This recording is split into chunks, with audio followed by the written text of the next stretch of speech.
Mungkin seorang bisa menampakkan apapun yang mereka infakkan, namun Allah hanya melihat hati mereka. Bagaimana hati mereka, apa niat di dalam hati mereka, di dalam mereka menginfakkan harta tersebut. Sebagian orang mungkin menginfakkan harta, mungkin ada waktu-waktu yang mereka inginkan, ada sesuatu yang mereka harapkan, maka semua kembali kepada niat.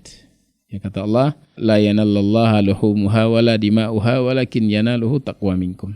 Tidak akan sampai kepada Allah daging dan darah yang disembelih.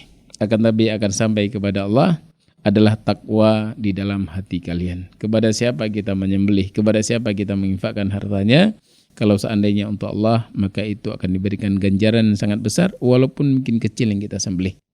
Namun orang menyembelih dengan harta, dengan sembelihan yang sangat banyak, akan tetapi tidak dibangun di atas ketakwaan kepada Allah Subhanahu wa taala. Allah tidak butuh kepada sedekah, tidak butuh kepada kurban mereka. Kalau seandainya mereka berkurban bukan untuk Allah Subhanahu wa taala, bukan untuk mencari ridha Allah Subhanahu wa taala, bukan untuk mengagungkan syiar-syiar Allah Subhanahu wa taala, Allah tidak butuh kepada apa yang kita keluarkan.